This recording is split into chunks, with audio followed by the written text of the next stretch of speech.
Good morning student. आज हम alcohol क्रियात्मक समूह OH के कारण होने वाली अभिक्रियाओं का अध्ययन करेंगे। इससे पहले हमने method of preparation of alcohol पढ़ा है। आज फंक्शनल ग्रुप OH के कारण होने वाली रासायनिक अभिक्रियाओं का अध्ययन करेंगे। तो सबसे पहले कार्बन ऑक्सीजन बंद क्लीवेज वाली अभिक्रिया जिसमें OH समूह पूरा टूटता है। OH समूह पूरा टूटता है, उसकी रासायनिक अभिक्रिया पढ़ेंगे। तो फर्स्ट है कि हाइड्रोजन हैलाइड के साथ अभिक्रिया। तो अल्कोहल हाइड्रोजन हैलाइडों से सुगमता से प्रतिस्थापन अभिक्रिया देते हैं और उत्पाद के रूप में एल्किल हैलाइड बनाते हैं। अल्कोहल HBr HI से अभिक्रिया कर एल्किल ब्रोमाइड एल्किल आयोडाइड बनाते हैं, जबकि HCl के साथ शुष्क जिंक क्लोराइड की उपस्थिति में अभिक्रिया कराने से एल्किल क्लोराइड प्राप्त होता है। यहाँ अभिक्रियाएं दी हुई हैं। अल्कोहल की HX के साथ अभिक्रिया कराते हैं तो RX और H2O बनता है। HCl की जिंक क्लोराइड की उपस्थिति में RCl बनता है। तो यहाँ एथिल अल्कोहल HCl और शुष्क जिंक क्लोराइड की उपस्थिति में एथिल क्लोराइड बनाता है, जबकि HBr HI की उपस्थिति में एथिल ब्रोमाइड और एथिल आयोडाइड बनाता है। और इसी अभिक्रिया को हम सोडियम ब्रोमाइड और H2SO4 सल्फ्यूरिक एसिड के साथ कराते हैं तो भी अपने को 1-ब्रोमोब्यूटेन प्राप्त होता है। हाइड्रोजन हैलाइडों की जो क्रियाशीलता का क्रम है वो HI HBr HCl है। विभिन्न एल्केनॉल का हाइड्रोजन के प्रति क्रियाशीलता क्रम टर्सरी सेकेंडरी प्राथमिक है। अर्थात एल्किल हैलाइड की क्रियाशीलता का क्रम हैलाइड आयन के आकार पर निर्भर कर रहा है। क्योंकि हाइड्रोजन तीनों में कॉमन है तो हैलाइड का आकार जितना बड़ा है वह उतना ही अधिक क्रियाशील है। और अल्कोहल में भी अल्कोहल कार्बन से जितने ज़्यादा प्रतिस्थापी जुड़े होंगे वही अल्कोहल ज़्यादा क्रियाशील है। प्राथमिक और सेकेंडरी अल्कोहल तो HCl के साथ निर्जल जिंक क्लोराइड की उपस्थिति में क्रिया करते हैं, जबकि टर्सरी अल्कोहल सांद्र HCl से सीधे ही साधारण ताप पर सुगमता से अभिक्रिया कर लेता है। इससे स्पष्ट होता है कि टर्सरी अल्कोहल बहुत शीघ्र अभिक्रिया करता है। तो यह टर्सरी ब्यूटिल अल्कोहल है जिंक की अनुपस्थिति में ही HCl से अभिक्रिया करके टर्सरी ब्यूटिल क्लोराइड दे देता है। क्रियाविधि सेकेंडरी और टर्सरी अल्कोहल HN1 क्रियाविधि द्वारा प्रतिस्थापन अभिक्रिया करते हैं, जबकि तृतीयक ब्यूटिल अल्कोहल की HCl के साथ अभिक्रिया की क्रियाविधि निम्न प्रकार है। फर्स्ट स्टेप में HCl तेजी से अभिक्रिया करता है और OH+ आयन बनता है प्रोटोनिकृत अल्कोहल। प्रोटोनिकृत अल्कोहल है जो SN1 अभिक्रिया के साथ में कार्बोनियम आयन बनाता है और तीसरे पद में पुनः इस पर जो क्लोराइड आयन है वो तेजी से आक्रमण करके हैलाइड बना देता है। इस प्रकार से अपने को पता है कि SN1 जो क्रियाविधि है टू स्टेप रिएक्शन मैकेनिज्म है और फर्स्ट स्टेप में कार्बोकैटायन बनता है और फिर सेकंड स्टेप में एल्किल हैलाइड का निर्माण होता है।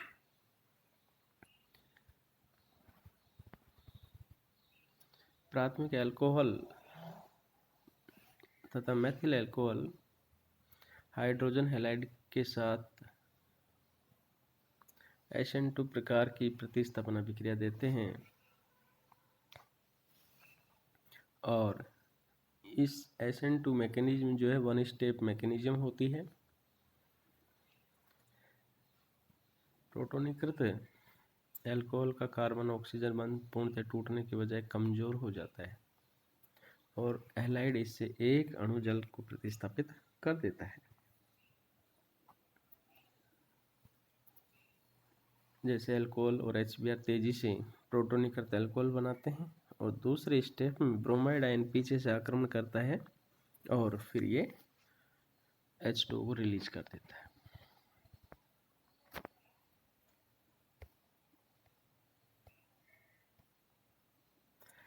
क्लोराइड आयन ब्रोमाइड तथा आयोडाइड आयनों की अपेक्षा एक दुर्बल नाभिक स्नेही है, वीक न्यूक्लियोफाइल है, इसलिए क्लोराइड प्राथमिक और द्वितीयक अल्कोहल से सीधे अभिक्रिया नहीं करता। यह अभिक्रिया किसी लुईस अम्ल जैसे निर्जल क्लोराइड की उपस्थिति में HCl तथा निर्जल जिंक क्लोराइड के मिश्रण को लूकास अभिक्रमण भी कहते हैं। अल्कोहल जिंक क्लोराइड से अभिक्रिया करके पहले ये ऑक्सीजन से जुड़ता है और फिर दूसरे स्टेप में न्यूक्लियोफाइल अटैक करता है और ये बाहर निकलता है। इस प्रकार से अल्किल हैलाइड बनता है। SN1 SN2 क्रियाविधि अभिक्रिया की दशाओं पर निर्भर करती है, कार्बोनियम आयन के स्थायित्व पर निर्भर करती है, अल्कोहल में त्रिविम बाधा पर निर्भर करती है कि क्रियाविधि किस प्रकार से संपन्न होगी। अब आता है फास्फोरस हैलाइडों के साथ अभिक्रिया। प्राथमिक द्वितीयक अल्कोहल फास्फोरस हैलाइडों जैसे Pi3, PbR3, PCl3 एवं PCl5 से अभिक्रिया करके संगत एल्किल हैलाइड बनाते हैं।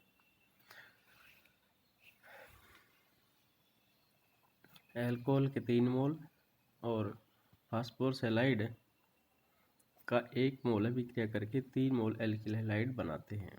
इसमें अल्कोहल एक नाभिक स्नेह की भांति व्यवहार करता है। यह फास्फोरस हैलाइड के फास्फोरस पर से हैलाइड आयन का विस्थापन कर देता है और प्रोटोनीकृत एल्किल डाइहेलो फास्फाइड बनता है। नीचे क्रियाविधि दे रखी है कि alcohol oxygen lone pair phosphorus पर अटैक करते हैं तो फास्फोरस से हैलाइड आयन रिलीज होता है और प्रोटोनीकृत डाई हेलो फास्फाइड बनता है। जब X- आयन नाभिक स्नेह की भांति कार्य करता है तो प्रोटोनीकृत डाई हेलो फास्फाइड से HOPX2 को प्रतिस्थापित कर देता है और HOPX2 अल्कोहल की अधिक मात्रा में क्रिया कर सकता है। इस प्रकार अल्कोहल के 3 अणु फास्फोरस ट्राइहैलाइड के 1 अणु से अभिक्रिया करके 3 अणु एल्किल हैलाइड के बनाते हैं। तीसरा आता है थायोनिल क्लोराइड के साथ अभिक्रिया। प्राथमिक द्वितीयक अल्कोहल थायोनिल क्लोराइड के साथ अभिक्रिया करके संगत एल्किल क्लोराइड बनाते हैं। अभिक्रिया की दर तृतीयक अमीन की उपस्थिति में बहुत अधिक बढ़ जाती है। एल्किल क्लोराइड अधिक मात्रा में बनते हैं। थायोनिल क्लोराइड टर्सरी अमीन की उपस्थिति में संगत एल्किल हैलाइड बनाता है, नीचे दिया हुआ है। तृतीय अमीन अभिक्रिया में बने HCl के साथ अभिक्रिया कर लेता है।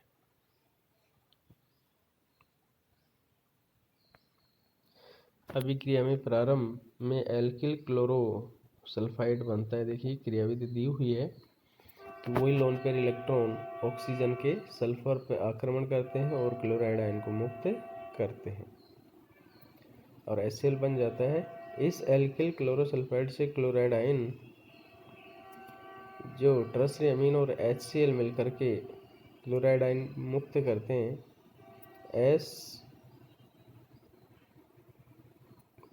SOCl समूह को SN2 प्रतिस्थापन द्वारा प्रतिस्थापित कर देते हैं और इसमें से SO2 गैस तथा Cl आयन में विघटन हो जाता है और एल्किल आयन बन जाते हैं। देखिए दिखा रखा है क्लोराइड आयन कार्बन पे आक्रमण कर रहा है, यहाँ से ऑक्सीजन बॉन्ड ब्रेक हो रहा है, इलेक्ट्रॉन इसके साथ जाएंगे, ऋण आयन हो जाएगा OSOCl और OSO से SO2 मुक्त होगी और Cl-। तो इस प्रकार से ये क्रियाविधि होती है। यह एल्किल हैलाइड बनाने की बेस्ट क्रियाविधि है एथेनॉल क्लोराइड्स, क्योंकि इसमें SO2 जो है गैस के रूप में रिलीज हो जाती है। निर्जलीकरण चौथी अभिक्रिया है। निर्जलीकरण में एल्कीन भी बनती हैं, ईथर भी बनते हैं। तो पहले एल्कीनों का बनना। एल्केनॉल जिनके बीटा कार्बन परमाणु के निकटवर्ती कार्बन परमाणु हाइड्रोक्सी समूह वाले कार्बन परमाणु के निकटवर्ती कार्बन परमाणु को अपन बीटा कार्बन परमाणु कहते हैं।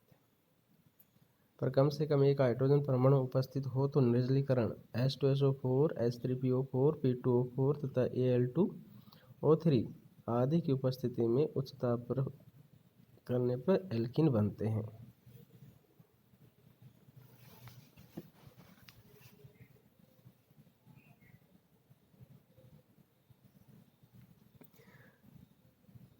एथेनॉल सांद्र सल्फ्यूरिक अम्ल की उपस्थिति में ताप पर गर्म करने पर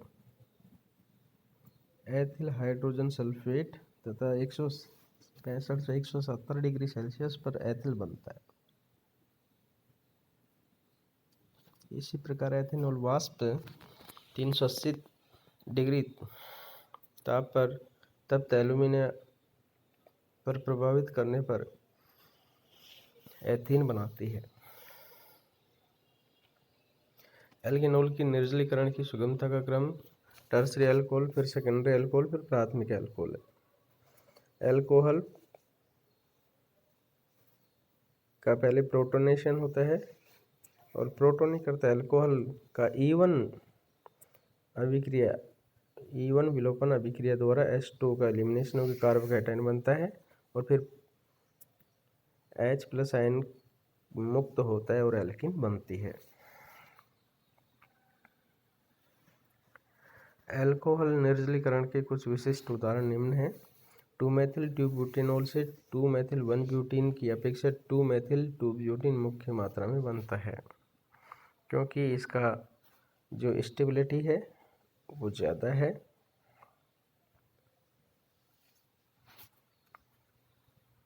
और 2,2-डाइमेथिल-प्रोपेनॉल से भी 2,2-डाइमेथिल-प्रोपेनॉल से भी 2-मेथिल-2-ब्यूटीन प्राप्त होता है, क्योंकि अभिक्रिया के समय बना कार्बोनियम आयन अधिक स्थायी कार्बोनियम आयन में पुनर्विन्यासित हो जाता है। देखिए ये दिखाया हुआ है कि यहाँ पे बनना तो प्राथमिक कार्बोनियम आयन, लेकिन रीअरेंजमेंट होने के बाद में सेकेंडरी कार्बोनियम आयन बन जाता है।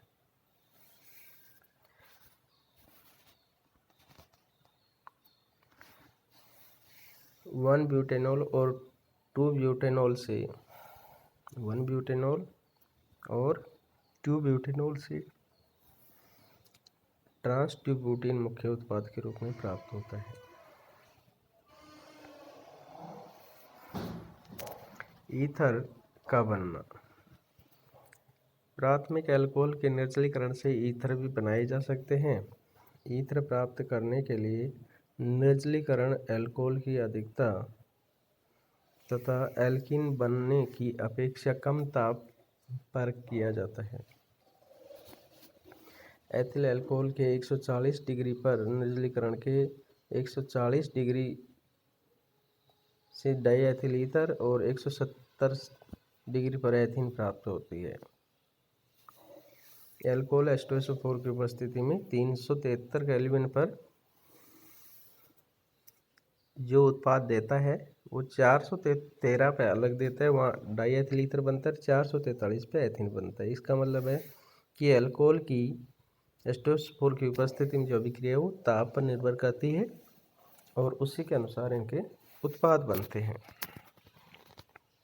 ईथर के बनने में क्रियाविधि प्रयुक्त होती है जिससे अल्कोहल का एक अणु नाभिक स्नेह का कार्य करता है।